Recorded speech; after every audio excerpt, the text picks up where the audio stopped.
Good morning, everyone. It's Friday, September 24th, coming to you live from Seoul. I'm Kim Mo-gen. Before we begin, these are the stories we're following at the top of the hour.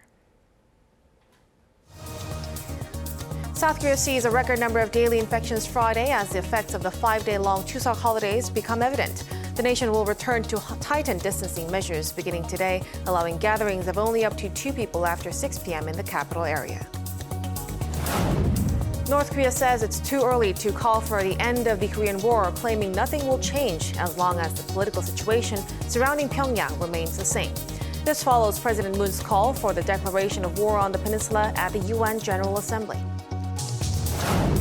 And South Korea's producer prices hit a record high in August, rising for the 10th month in a row due to an increase in prices of industrial goods led by greater demand for chemical and metal products.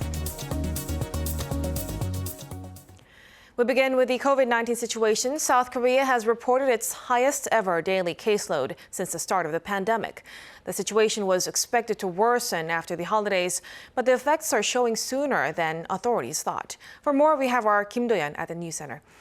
Do-yeon, it's only the second day after the holiday week, but we're already seeing the effects. Morgan, that's right. In fact, South Korea reported its highest ever daily caseload, like you said, on Friday, with 2,434 cases, of which all but 18 were locally transmitted. First, let's take a listen to what Prime Minister Kim Boo-kyum had to say this morning. Despite all the efforts to prevent the spread, as if the Delta variant was proving its transmissibility, just one day after the holiday, the highest daily caseload was reported. Many experts predicted the rise in movement would lead to a rise in cases, but the surge is surprising, and it's disappointing to not be able to prevent the situation. The previous full-day record was 2,221 on August 11th. In addition, medical experts are now saying that the daily caseload could soon reach up to 3,000. Seoul City broke its record as well, with more than 900 cases in just one day as well. There are concerns Seoul residents could have furthered the spread during the Chuseok holiday when millions hit the road. Gangwon-do province has already confirmed 4 cases that originated from contact with a Seoul resident. Also, keep in mind that now the holidays are over, the temporarily eased measures have also come to an end. That means starting Friday, the largest size of private gatherings allowed will be reduced from 8 people to 6 people in level 4 distancing areas. Of those 6, at least 2 must be fully vaccinated or 4 fully vaccinated if they meet after 6 p.m. On the vaccination front, South Korean health authorities are set to announce the vaccination plan for the 4th quarter on Monday. According to the Korea Disease Control and Prevention Agency on Thursday, a detailed plan for the inoculation of children 12 to 17 years old and pregnant women will be released through the regularly scheduled briefing.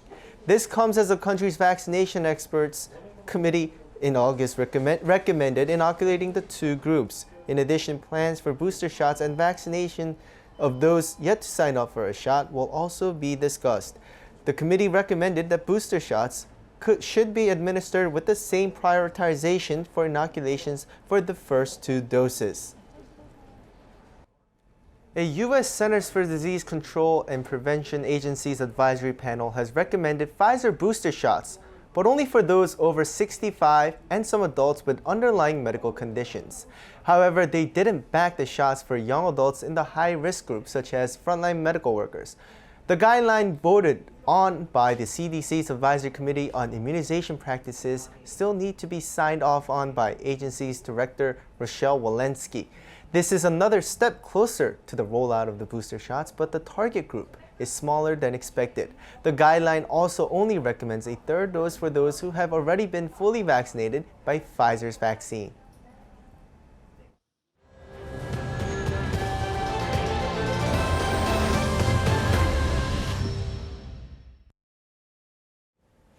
South Korea has brought back the remains of 68 of its troops killed during the Korean War from the U.S.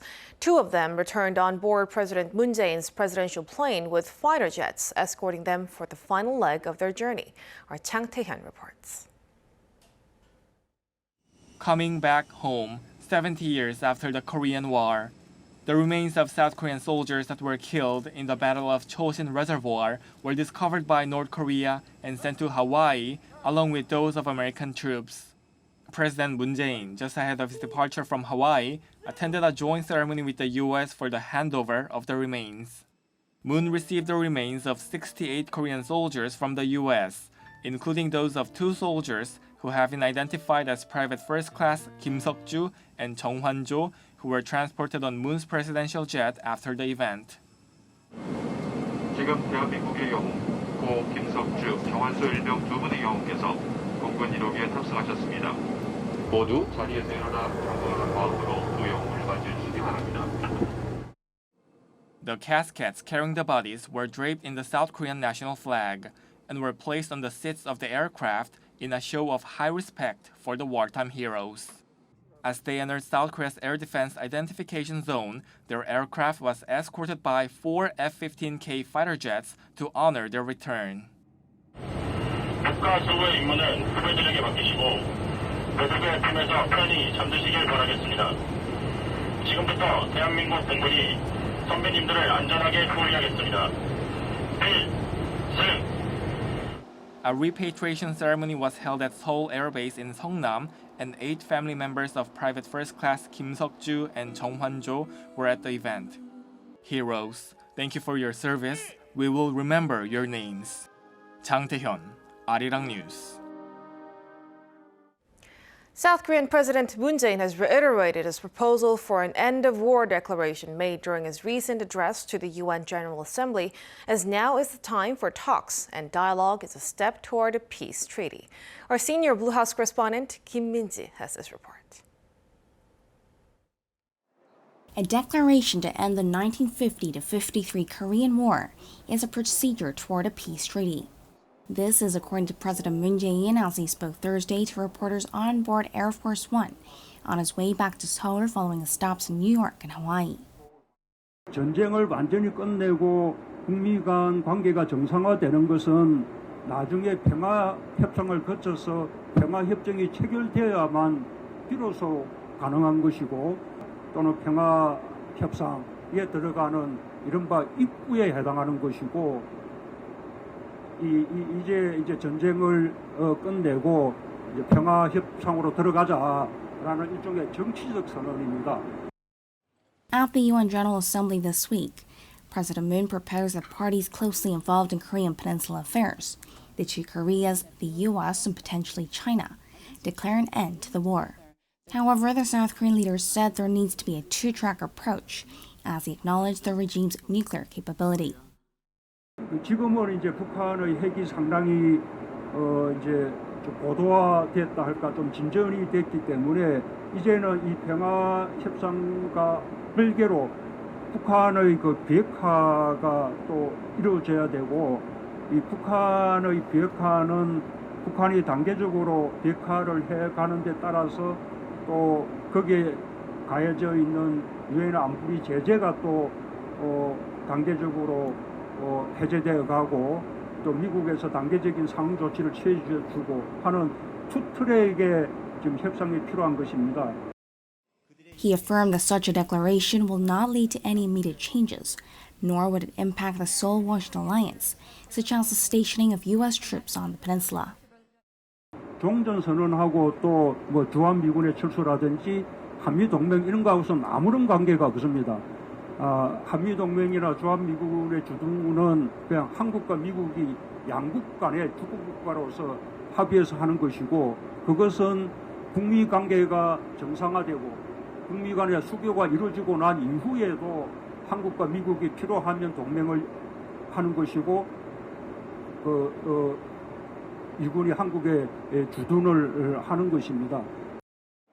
President Moon said he believes the North has not closed the door in dialogue, despite the regime's recent provocations, including a series of ballistic missile tests earlier this month.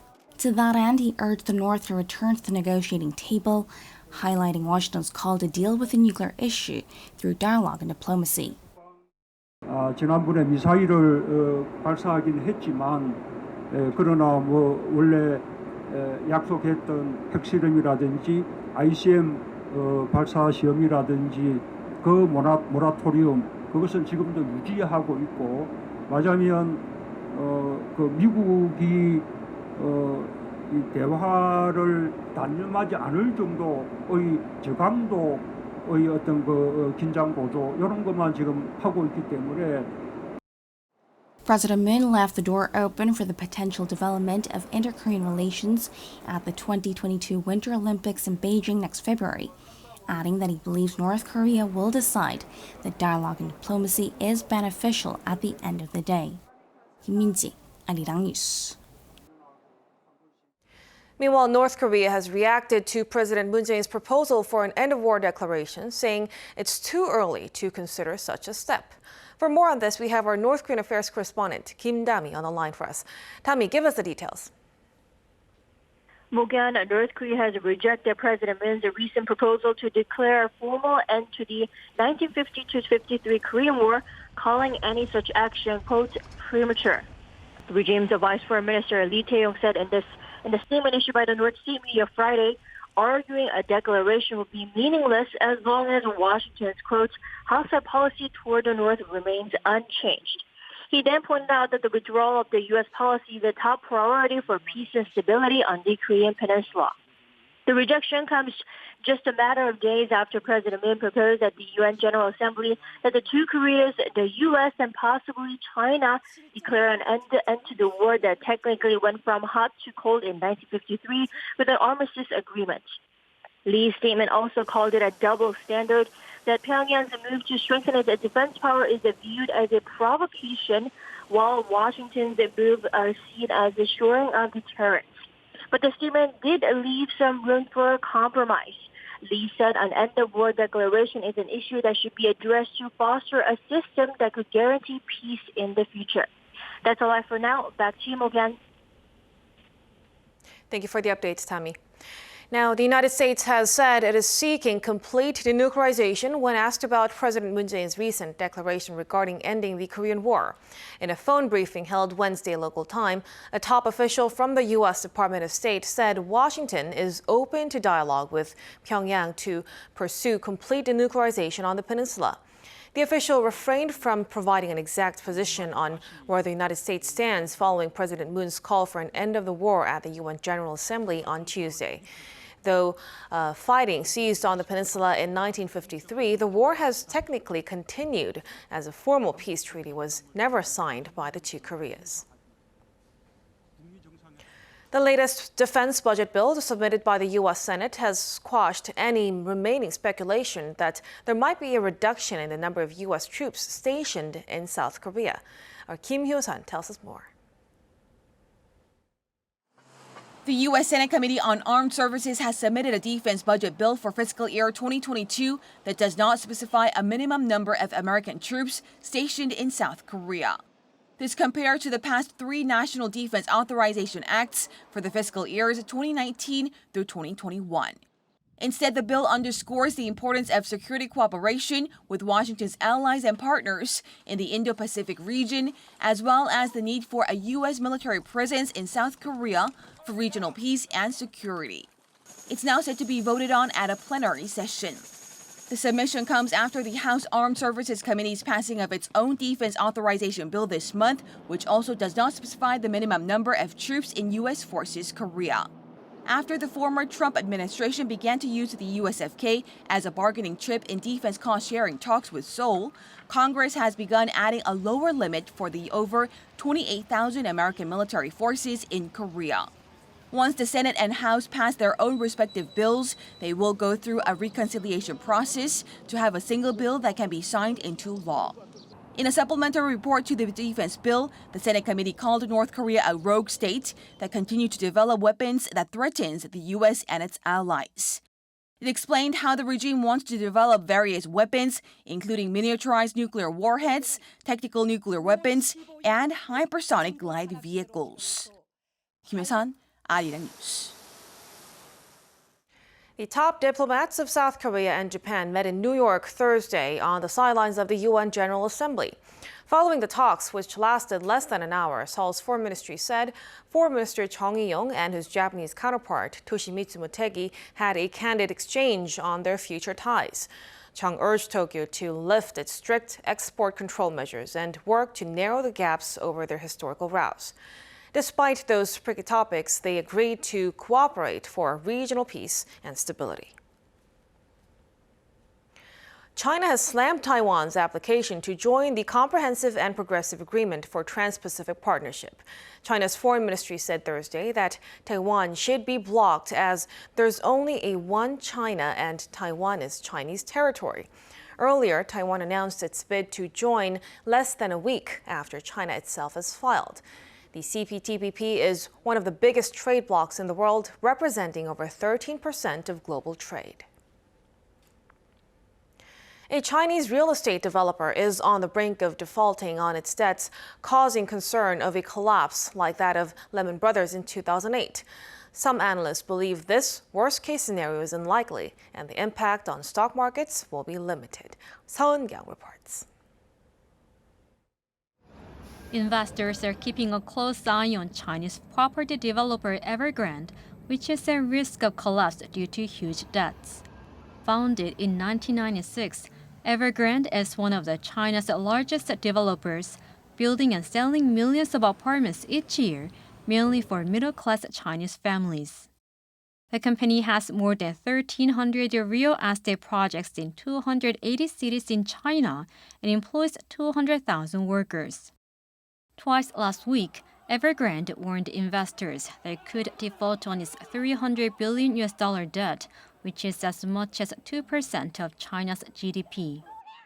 This caused volatility especially on Asian stock markets, since the firm's shares and bonds are included in indexes across Asia.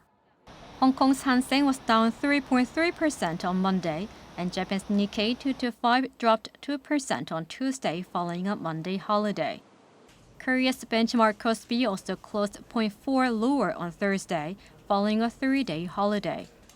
Though Evergrande calmed fears of an imminent default, as it said Wednesday, they would make a payment on a domestic bond worth about $35 million that was due on Thursday.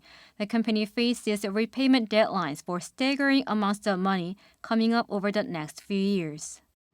But experts say it is unlikely that Evergrande will spark a global financial crisis in the same way the collapse of U.S. bank Lehman Brothers did in 2008, and it also won't have a major impact on Korea's stock market.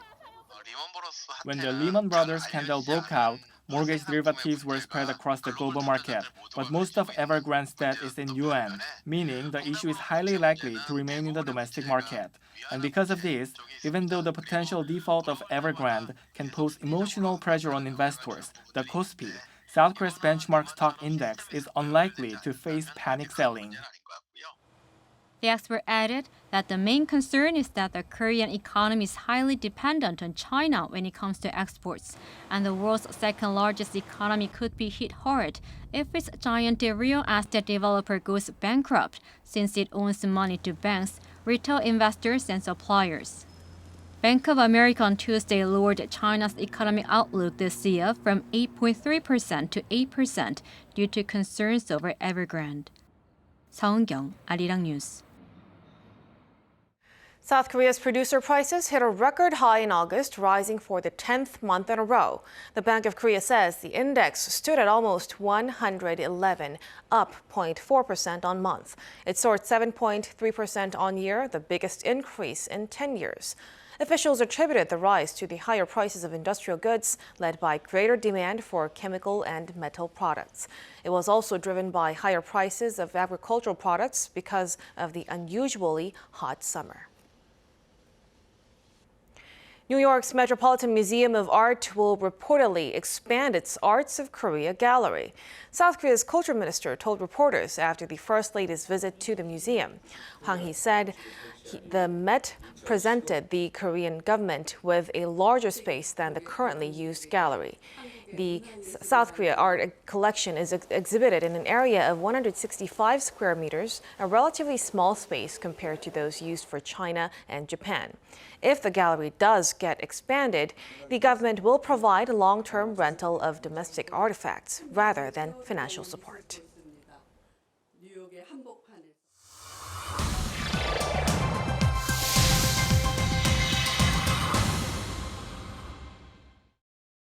Let's take a look at what's going on in the world now.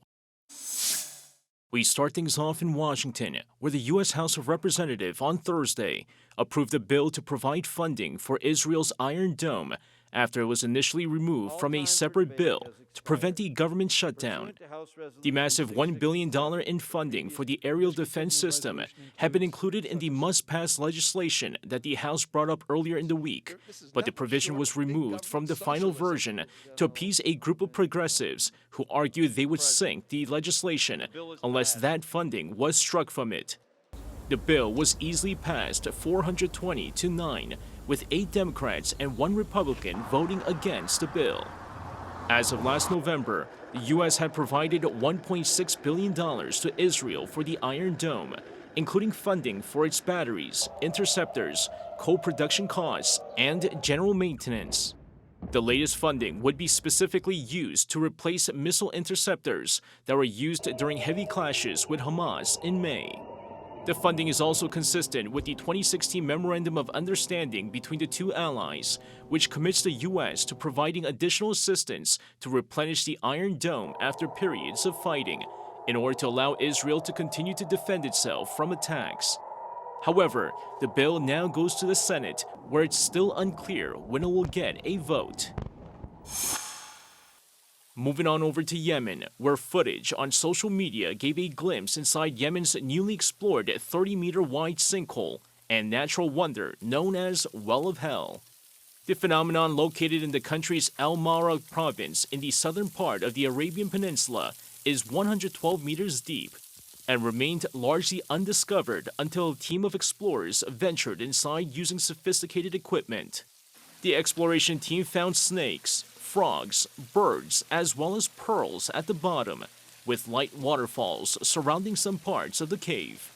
For many years, the natural wonder has been a topic of mystical tales among residents.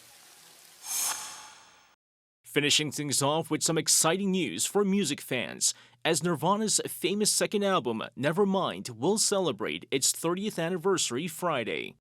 But fans of the band are more excited for a set of multi-format reissues containing a total of 94 audio and video tracks, including 70 previously unreleased tracks in November. The releases will begin rolling out on November 12th and will range from super deluxe editions to standard CD and single-disc vinyl. The 30th anniversary edition has been newly remastered from original half-inch stereo analog tapes to a high-resolution 24-bit. 이승재, Arirang News.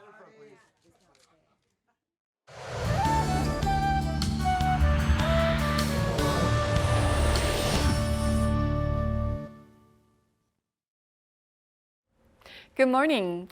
Pleasant autumn conditions are in full swing across Korea. It looks to be another fine day with wide gaps in the readings with a good amount of sunshine in most parts. Meanwhile, highs along the east coast will be quite breezy due to easterly winds with on and off rain today. So 5 to 30 millimeters of showers are in the forecast for the east coast, which could linger into tomorrow. Then more clouds will be rolling in as the day goes on for the rest of the regions. And highs in most parts will be in the mid-20s this afternoon. The East Coast and Jeju are forecast to see light rain tomorrow for the first half of the day, then sunnier conditions nationwide on Sunday. Meanwhile, the season's first autumn foliage is forecast to be seen on Seoraksan Mountain early next week. That's Korea for you, and here's a look at the weather conditions around the world.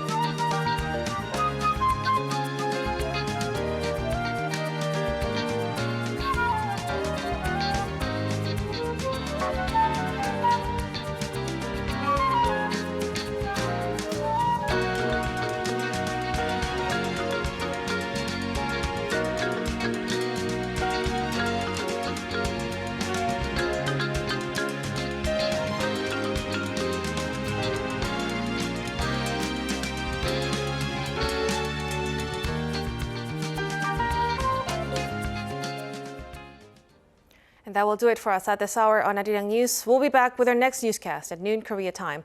Thank you for watching.